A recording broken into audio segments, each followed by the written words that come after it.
네, 오늘 허락하신 하나님 말씀 우리 누가복음 18장 말씀 보도록 하겠습니다. 오늘 허락하신 하나님 말씀 우리 누가복음 18장 1절부터 8절까지의 말씀입니다.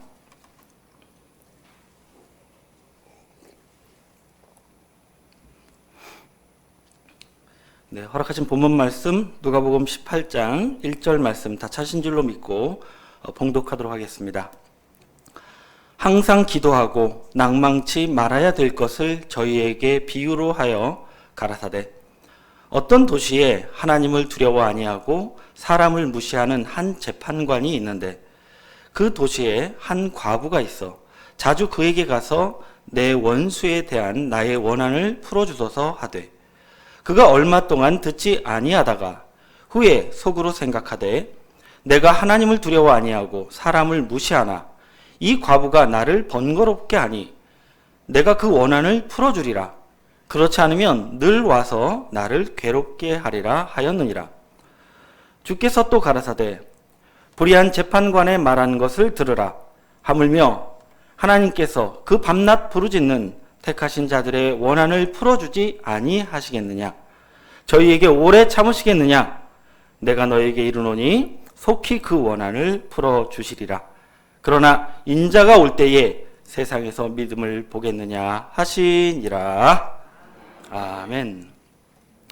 네, 오늘 허락하신 말씀 우리 누가복음 18장 1절에서 8절까지의 말씀을 통해서 항상 기도하며 낭망하지 않는 자들, 항상 기도하며 낭망하지 않는 자들이란 제목으로 하나님 말씀을 깨우쳐 보도록 하겠습니다. 우리 믿는 자들은 특히 우리 실로의 성도들은 이 세상 사람들과 같지 않은 것은 이 세상의 것을 소망하며 이 세상의 유익을 쫓아서 사는 것이 아니라 오직 하나님께서 성경에서 약속하신 쇠하지 아니하고 무너지지 아니하는 영원한 하나님의 나라를 소망하게 하셨기 때문인 줄로 믿습니다. 따라서 우리가 진정 하나님의 사람이라면 하나님의 약속이 이루어지기까지 항상 기도하며 변함없는 소망의 간절함으로 신앙하는 것이 우리 믿는 자들의 바른 도리인 줄로 믿습니다. 그러나 우리의 신앙이라는 것이 마치 우리 인생사와 같아서 항상 기도가 넘치고 소망이 샘솟는 그런 좋은 상황만 있는 것이 아니라 도리어 기도가 중단되고 믿음의 소망이 떨어지는 그런 위기의 시간도 마주하기 마련인 것입니다. 그러한 영적 위기를 우리가 맞이했을 때 우리가 그 위기를 잘 이기고 다시 바로 서게 하시기 위해서 우리 믿는 자들이 어떠한 태도로 신앙을 해야 할 것인지를 우리 주님께서 직접 권면으로 주신 비유의 말씀이 바로 오늘의 본문 말씀이 되겠습니다. 여러분, 오늘 이 본문 말씀은 비유의 말씀입니다만 우리에게 특별히 소중한 말씀인 것은 이 비유의 말씀이 천국의 비밀을 감추고 숨기시기 위한 그런 목적으로 주신 말씀이 아니라 우리가 어떠한 상황에도 어떠한 어려움에도 흔들리지 않는 믿음의 새 힘을 주시고자 오늘 이 말씀을 주셨다는 사실입니다. 자, 그러면 과연 주님은 우리에게 어떤 깨달음을 주시고자 오늘의 비유의 말씀을 주셨는지 우리 본문 말씀 1절을 읽으면서 확인해 보도록 하겠습니다.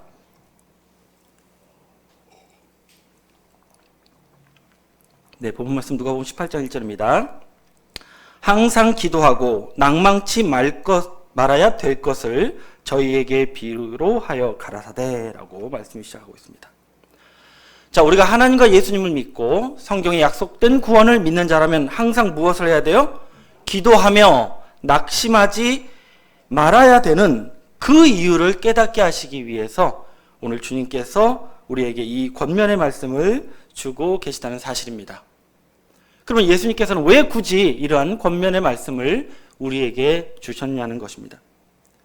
그것은 아무리 믿음이 좋은 자라도 특히 우리 실로에서 하나님의 깊은 경륜의 말씀을 깨닫고 있는 유다 백성이라도 때때로 이 기도의 힘을 잃고 또 스스로 낙심할 수 있는 그런 영적 위기가 찾아올 수 있기 때문에 그렇습니다.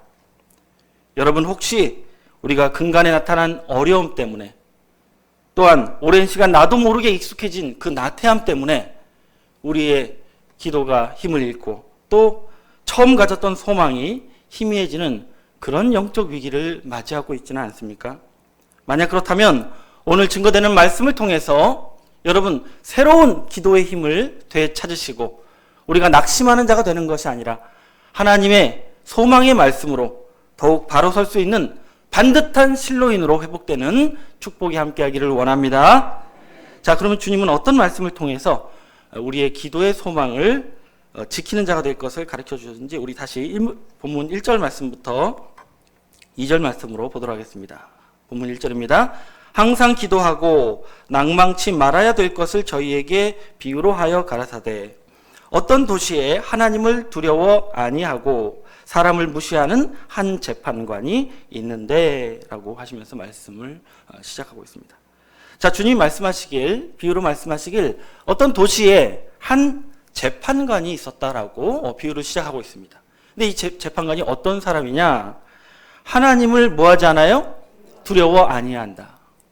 이 재판관이라면 자신보다 위에 하나님이 계셔서 자신 또한 언제든지 하나님께 판단을 받을 수 있다는 그러한 의식으로 이 판단을 할 때, 재판을 할 때 공평과 정의로 판단을 해야 되는데 하나님을 두려워하지 않는다는 것은 그가 이 공평과 정의에서 거리가 먼 자기의 이런 권한을 남용할 수 있는 그런 재판관이라고 알려주고 있습니다. 또한 이 사람이 사람을 뭐예요? 무시하는 재판관이라고 말씀하고 있습니다. 그러니까 이 사람이 재판을 할 때 백성의 어떤 권리를 지켜주고 그들을 보호하기 위해서 재판하는 것이 아니라 자기의 유익에 따라서 재판하고 또한 얼마든지 불의한 판결도 할 수 있는 한마디로 불의한 재판관이라고 알려주고 있습니다. 자, 그런데 이 불의한 재판관이 누구와 만나게 되었냐면 우리 3절 말씀에서 보겠습니다. 그 도시에 한 과부가 있어 자주 그에게 가서 내 원수에 대한 나의 원한을 풀어주소서 하되라고 말씀하고 있습니다. 자, 이 재판관에게 늘 찾아오는 자가 있는데 어떤 사람이 찾아왔습니까? 과부가 있었다고 말씀하고 있습니다. 여러분, 과부는 이 유대 사회에서 이 고아와 함께 가장 힘이 없고 또 나약한 입장에 있었던 여인이었는데 이 여인이 지금 이 재판관과 상대하게 된 것입니다. 근데 왜 찾아왔나 봤더니 안타깝게도 이 여인이 굉장히 나쁜 자에게 억울한 일까지 당하게 된 것입니다. 그래서 아무 도와줄 자가 없는 이 여인이 할 수 있었던 것은 무엇이냐? 우리 방금 읽었던 3절 하반절에 보시면 자주 그에게 가서 내 원수에 대한 나의 원한을 모아소서 풀어주소서 하되라고 말씀하고 있습니다. 그래서 이 여인이 할 수 있었던 것은 이 재판관에게 자주 찾아가서 자신의 원한을 풀어달라고 계속 간청하는 것 뿐이었습니다. 그러면 그렇게 해서 과부의 원한이 풀어졌느냐? 당연히 과부의 원한은 아무 도움도 받지 못하게 됩니다. 왜 그렇습니까? 왜 그런 일이 벌어졌습니까? 예, 이 재판관은 어떤 사람이에요? 불의한 사람이고 또 상대는 힘없는 과부라서 이 최악의 상황 때문에 문제가 해결되지 않았다고 설명하고 있는 것입니다. 그런데 이런 최악의 상황이 반전이 벌어지게 됩니다. 자, 어째서 이런 반전이 벌어졌는지 우리 4절 말씀에서 보겠습니다. 4절에서 5절까지 말씀입니다. 그가 얼마 동안 듣지 아니하다가 후에 속으로 생각하되 내가 하나님을 두려워 아니하고 사람을 무시하나 이 과부가 나를 번거롭게 하니 내가 그 원한을 풀어주리라. 그렇지 않으면 늘 와서 나를 괴롭게 하리라 하였느니라 라고 말씀하고 있습니다. 이 불의한 재판관이 처음에는 얼마 동안은 전혀 이 여인의 요청을 듣지 않았습니다. 그런데 과부가 너무나 또 지속적으로 계속 와서 매달리니까 생각이 변화가 생겼어요. 어떻게 변화됐습니까? 내가 이 과부의 원한을 풀어주지 않으면 계속 와서 나를 귀찮게 할 것이 뻔하니 차라리 어떻게 하자? 원한을 풀어주자. 그리고 나도 좀 편하게 살자라고 해서 극적으로 이 과부의 원한이 해결받았다고 말씀하고 있습니다. 그리고 결론의 말씀으로 주님이 이렇게 말씀하십니다. 우리 6절에서 7절 말씀 보겠습니다. 주께서 또 가라사대 불의한 재판관의 말한 것을 들으라. 하물며 하나님께서 그 밤낮 부르짖는 택하신 자들의 원한을 풀어주지 아니하시겠느냐? 저희에게 오래 참으시겠느냐라고 말씀하고 있습니다. 주님께서는 이 불의한 재판관이 말한 것을 들으라. 그가 불의한 재판관이라도 그 끈질기고 지극정성으로 매달렸던 과부의 청을 들어주지 않았느냐. 이 불의한 재판관도 이러할진대 하물며 공의로우신 하나님께서 너희의 기도를 왜 듣지 아니하시겠느냐. 너희도 지속적인 기도와 간절한 태도를 보여라. 그러면 너희 기도가 응답을 받을 것이라는 그런 교훈의 말씀으로 이 말씀을 많은 분들이 이해하고 있습니다. 그래서 한마디로 오늘날 이 말씀을 많은 믿는 자들이 하나님께 기도의 응답을 받을 수 있는 그 비결의 말씀으로 이해하고 있는 것이 오늘날 교계의 현실입니다. 그러나 여러분, 우리가 오늘 이 말씀의 본질을 잘 생각해야 되는 것은 주님께서 지금 우리가 기도가 응답받는 그 비결을 알려주시기 위해서 이 비유의 말씀을 주신 게 아니라 왜 우리가 낙심하지 말고 기도하는 자가 되어야 될 것을 깨우쳐 주시고자 주신 말씀인 줄로 믿습니다. 그래서 그 목적을 우리가 잊지 말고 다시 말씀을 보도록 하겠습니다. 다시 주셨던 우리 결론의 말씀 6절 말씀 다시 보겠습니다. 6절에 보시면 주께서 또 가라사대 불의한 재판관에 말한 것을 뭐하라? 들으라. 주님께서는 당신이 하신 이 비유의 말씀 가운데 불의한 재판관이 했던 그 말을 잘 생각해 보라고 말씀하고 있습니다. 여러분, 불의한 재판관이 무슨 말을 했습니까? 우리 5절 말씀 다시 보시면 이 과부가 나를 번거롭게 하니 내가 그 원한을 뭐하리라? 풀어주리라. 여러분, 불의한 재판관이 왜 과부의 원한을 들어주었습니까? 예, 자주 찾아와서 귀찮게 또 성가시게 괴롭게 했기 때문에 그렇습니다.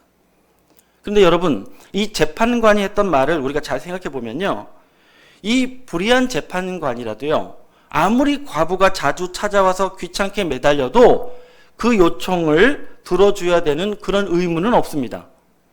만약 이 과부가 불의한 내용을 가지고 와서 무작정 달려와서 귀찮게 매달리면요, 이 재판관을 스토킹한 거잖아요. 그렇죠? 그의 업무를 방해한 죄로 도리어 이 과부를 뭐 할 수 있어요? 처벌하고 감옥에 보낼 수도 있는 상황이었습니다. 그러면 왜 이 불의한 재판관은 이 과부의 과도한 매달림을 그대로 받아들일 수밖에 없었습니까? 왜 그랬습니까? 여러분, 이 불의한 재판관이 과부의 반복된 요청을 거부할 수 없었던 이유는 이 과부의 요청이 정당하고 합법적인 요구였기 때문이라는 것을 깨닫기 원합니다. 무슨 말씀인지 아시겠습니까? 여러분, 만약 이 과부가 요청한 내용이 불법적이고 부당한 요구였다면 아무리 공의롭고 공평을 행하는 재판관이라도 그 요구를 들어줄 수 있어요, 없어요? 없는 겁니다. 아무리 때를 써도 안 되는 건 안 되는 거예요. 그러나 이 불의한 재판관이 결국은 이 요구를 들어줄 수밖에 없었다는 것은 그의 요구가 합당해서 그렇다는 것을 알기를 원합니다. 여러분, 우리가 우리의 소망의 기도를 멈출 필요가 없고 또한 우리가 스스로 낙심할 필요가 없는 것은 저와 여러분이 하나님께 요구하는 그 기도와 요청이 하나님 앞에 정당한 요구이기 때문인 줄로 믿습니다.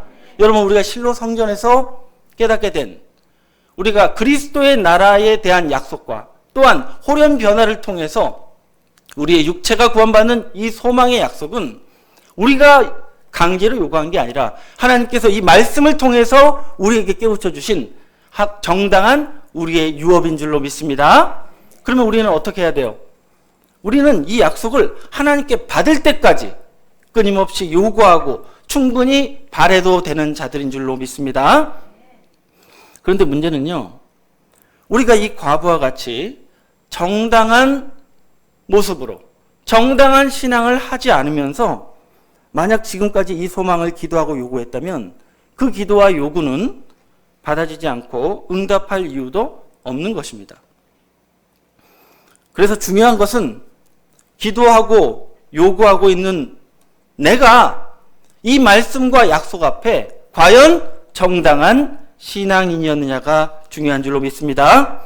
과연 내가 정당한 행함을 드렸으며 정당한 헌신을 하고 정당한 기도를 했느냐는 것이죠. 혹시 우리의 정당하지 못한 모습이, 우리의 불성실한 믿음과 신앙이 지금 나의 기도를 끊어지게 하고 소망을 무뎌지게 한 것은 아닌지 우리 스스로 돌아볼 수 있는 성찰이 있어야 할 줄로 믿습니다. 여러분, 최근 몇 년간 우리가 어려운 시국을 맞이하면서 사실 많은 핑곗거리를 생기게 되었습니다. 코로나 시대가 아니냐, 경제적으로 침체된 상황이 아니냐. 그러나 정말 우리가 아무것도 할 수 없을 정도로 어려운 상황입니까? 여러분, 우리는요, 전 세계에서 가장 안전한 방역 국가에 살고 있습니다. 그런데 우리가 너무 엄살을 부리며 핑계를 대고 있지는 않았는지 생각해 봐야 될 것입니다. 여러분, 이 세상에서 지존자의 날개 아래 있는 것보다 안전한 것은 없는 줄로 믿습니다. 결국 우리에겐 이 코로나, 이런 경제적인 상황, 이런 것들은 정당한 핑계가 될 수 없다는 것을 알기를 원합니다. 그러나 우리가 이런 상황임에도 불구하고, 이 어려운 시국임에도 불구하고 지금까지 흔들림 없이 이 약속의 말씀을 믿어왔으며 정당한 신앙을 충실하게 행한 자들이 맞다면 주님의 말씀대로 여러분은 기도하고 낭망할 필요가 없는 줄로 믿습니다. 여러분, 당당하게 하나님의 나라를 요구하시고 또 바래도 되는 괜찮은 분들이 바로 여러분들인 줄로 믿습니다. 왜 그렇습니까? 바로 이 섭리의 약속을 지금까지 지켜온 자들이 다른 사람이 아닌 여러분들이고, 이 실로 성전을 지키고 또 앞으로 지켜낼 자들도 여러분들이기 때문인 줄로 믿습니다. 여러분, 정당한 기도자들입니다. 정당한 기도가 끊어질 이유가 없는 줄로 믿습니다. 여러분, 오늘 본문 말씀 가운데 이 하나님께 당당하게 요구하고 기도해도 되는 이 주인공이 사실 어떤 자들인지 아십니까? 여러분, 우리 본문 말씀 6절부터 7절 말씀 다시 보겠습니다. 6절에 보시면 주께서 또 가라사대 불의한 재판관의 말한 것을 들으라. 하물며 하나님께서 그 밤낮 부르짖는 택하신 자들의 원한을 풀어주지 아니하시겠느냐라고 말씀하고 있습니다. 여러분, 하나님께서 누구의 원한을 풀어준다고 약속하고 있습니까? 밤낮 부르짖는 모한 자들, 네, 택하신 자들을 원한을 들어줄 것을 약속한 말씀인 줄로 믿습니다. 바로 하나님께 택하심을 입은 자들에게 주시는 약속의 말씀인 것입니다. 여러분, 그러면 성경에서 말씀하고 있는 하나님의 택하신 자들, 어떤 자들이겠습니까? 우리 베드로전서 2장 9절 말씀으로 택하신 자들을 확인해 보겠습니다.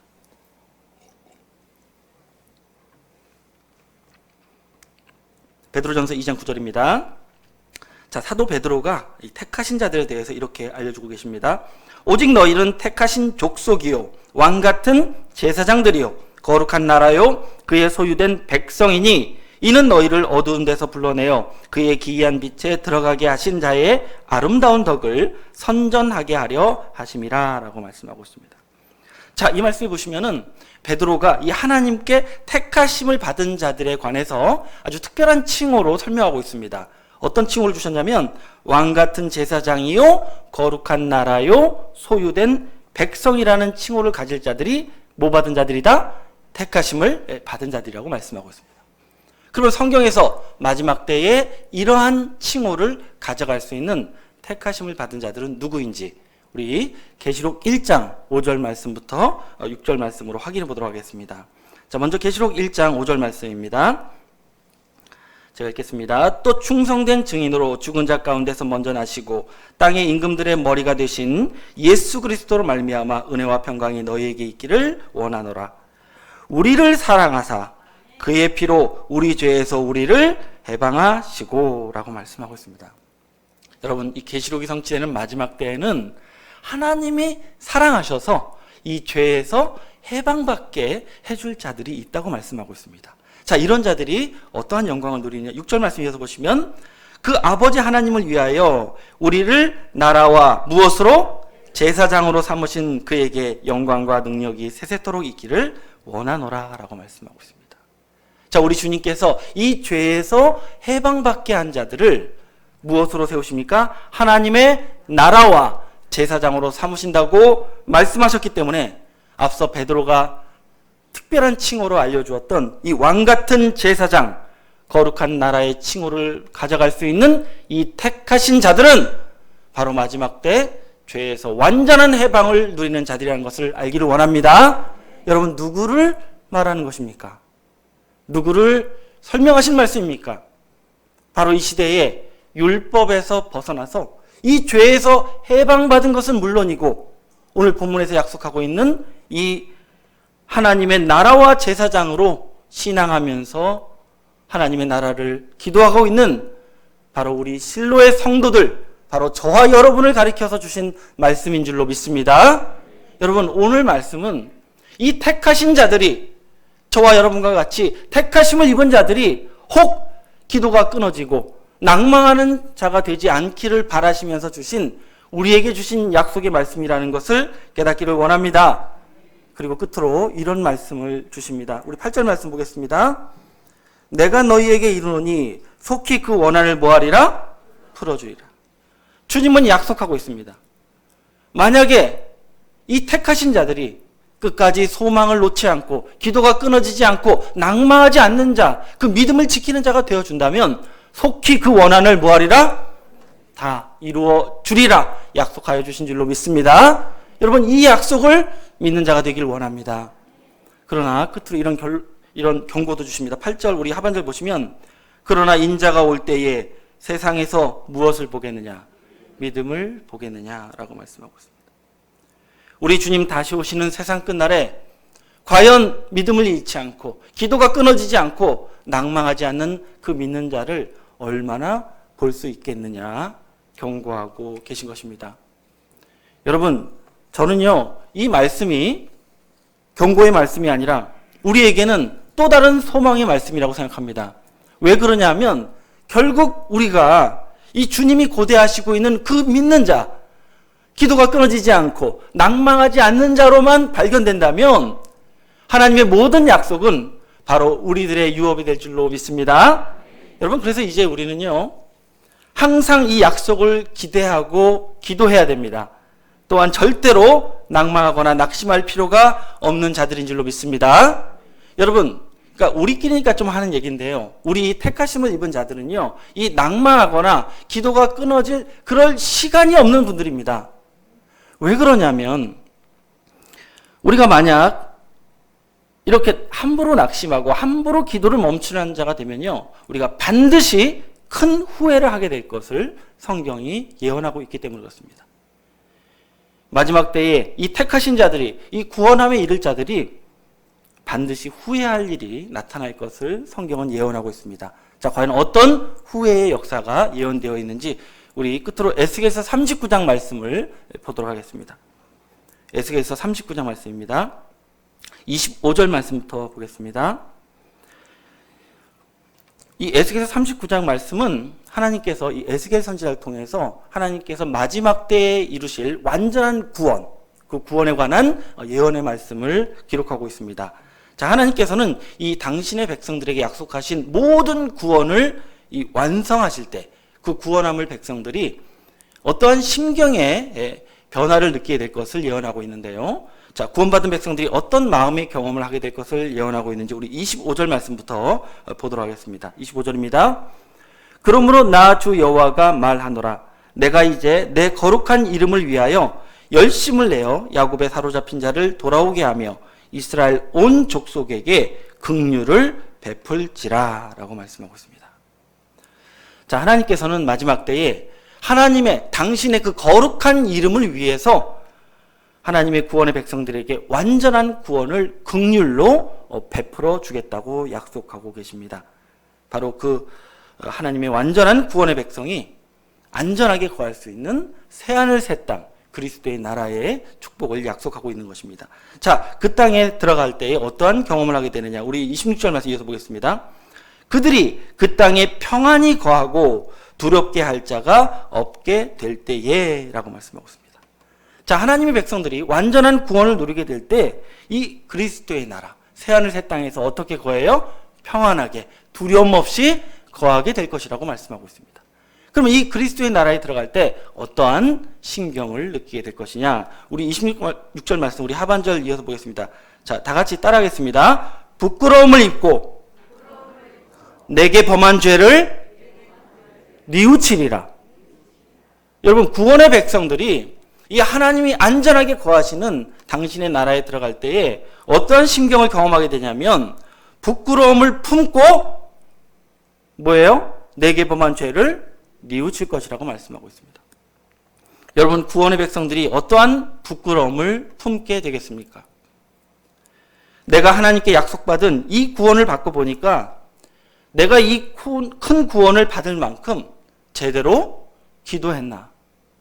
내가 이 섭리를 위해서 과연 노력한 자가 맞나 하는 그 마음 때문에 스스로 뭐 한다는 거예요? 부끄러움을 품게 될 것이라고 말씀하고 있습니다. 아니, 이렇게 좋은 구원을 주실 줄 알았으면 내가 좀 더 잘했어야 되는데, 내가 더 노력하고 더 충성할 것을 하면서 뭐 하는 거예요? 후회하게 될 것을 약속하고 있다는 사실입니다. 또 무엇을 한다고 하고 있습니까? 내게 범한 죄를 뭐하리라? 뉘우치리라. 여러분, 구원받을 백성들에게 죄가 남아있을 거라는 말씀이 아닙니다. 이 구원의 백성들은 하나님께 정죄를 받지 않습니다. 그러나 그들 스스로 죄송한 마음을 갖게 될 것을 예언하고 있습니다. 어떤 죄송한 마음을 갖게 되겠습니까? 첫째는 나에게 이 구원을 주신 이 하나님의 약속의 말씀을 전심으로 믿지 못했던 나의 약한 믿음에 죄송한 마음을 갖게 될 것이라는 것입니다. 또한 두 번째는 우리에게 이 약속의 말씀을 주시고 우리를 인도하신 우리의 목자를 향해서 내가 한때는 서운한 마음도 갖고 원망도 했던 그 나의 어리석음 때문에 뭐 하는 거예요? 죄송한 마음을 가질 거라는 거예요. 물론 지금 당장 우리가 경험하는 일들은 서운한 일도 있고 약속한 일 있는 것도 사실입니다만, 그러나 우리가 받게 될 구원에 비하자면 뭐 한 거예요? 한없이 죄송한 입장이 될 것을 말씀하고 있습니다. 특별히 앞에서 일하시는 분들, 또 사명자와 함께 하시는 일들 많이 힘든 거 아십니다. 그러나 여러분들이 누리게 될 구원에 비하면 지금의 어려움은 죄송합니다만 죄송한 일이 될 줄로 믿습니다. 그리고 끝으로 우리가 이 큰 구원을 받고 보니까 이 구원을 받을 만큼 내가 이 섭리를 위해서 사실 아무것도 한 게 없는 내가 미워서 죄송한 마음을 갖게 될 것을 성경은 예언하고 있다는 사실을 알기를 원합니다. 여러분, 결론 무엇입니까? 우리가 아무리 잘해도 구원받는 그날 그때에 우리 마음속에 뭐가 있어요? 부끄럽고 죄송한 마음을 품는 가운데 우리의 구원을 맞이하게 될 것을 성경은 약속하고 있는 줄로 믿습니다. 그러면 이제 우리는 어떤 마음으로 신앙을 해야 되겠습니까? 우리가 앞으로 받게 될 그 구원받을 그날 그때에 되도록이면 좀 덜 부끄럽고, 그렇죠? 좀 덜 죄송한 자가 되기 위해서라도 지금 후회하지 않도록 우리가 소망을 놓지 않고 기도에 힘쓰며 또한 우리가 맡은 사명, 우리의 직분 더 열심히 할 수 있는, 왜? 반드시 뭐 할 거니까? 후회할 거니까 그 후회를 줄여야 하는 것이 우리의 목표가 되어야 할 줄로 믿습니다. 여러분, 마지막 때 이렇게 하나님 앞에 부끄러움과 죄송함을 갖게 될 자들을 어떤 자들로 예언하고 있는지 우리 끝으로 에스겔서 39장 29절 말씀 보겠습니다. 내가 다시는 내 얼굴을 그들에게 가리우지 아니하리니 이는 내가 내 신을 이스라엘 족속에게 쏟았음이니라. 나 주 여호와의 말이니라 라고 말씀하고 있습니다. 여러분, 마지막 때는요, 하나님께서 당신의 얼굴을 그대로 비춰주신 자들, 당신의 신의 말씀을 다 쏟아 부어주신 자들이 마지막 때의 구원과 동시에 어떤 마음을 가져요? 부끄럽고 죄송한 마음을 갖게 되는 자들이 될 것을 말씀하고 있는 줄로 믿습니다. 누구입니까? 여러분, 이 시대에 하나님께서 당신의 민낯을 그대로 보여주시고 우리에게 신의 말씀을 쏟아 부어주신 그 백성이 누구입니까? 바로 영적 유다 족속으로 부름받아서 하나님의 깊은 경륜의 말씀을 매주 듣고 있는 바로 저와 여러분인 줄로 믿습니다. 우리가 그 부끄러움의 주인공이 될 거라는 것입니다. 행복한 부끄러움이고 행복한 죄송함입니다만 그 또한 우리가 더 작은 것으로 만들 수 있는 노력이 있어야 할 줄로 믿습니다. 여러분, 그럴 가능성이 있다는 거예요? 반드시 그렇게 된다는 거예요? 반드시 아주 부끄러운 가운데 우리가 구원의 나라에 들어갈 것입니다. 여러분, 이제는 우리는 우리에게 주신 이 하나님의 구원의 약속이 조금이라도 더 덜 부끄럽고 덜 죄송한 마음이 되도록 이제는 정당한 믿음으로 이 말씀 앞에 신앙하는 우리가 되어야 할 줄로 믿습니다. 그리고 사명자가 지고 계신 그 짐을 내게도 달라고 요구할 수 있는, 그래서 함께 짐을 지고 이 사역을 함께하는 모든 동역자들의 모습으로 나타나야 할 줄로 믿습니다. 그래서 예수님이 약속하신 말씀대로 우리가 이제 주신 이 구원의 약속의 말씀을, 이 소망을 끊임없이 기도하며 우리가 이 소망을 땅에 내려놓지 않고 더 기쁜 마음으로 고대하면서 이 길을 끝까지 달려갈 수 있는 실로의 귀한 기둥들로만 나타나시길 예수님의 이름으로 간절히 축원을 드립니다. 감사합니다. 말씀 마치겠습니다.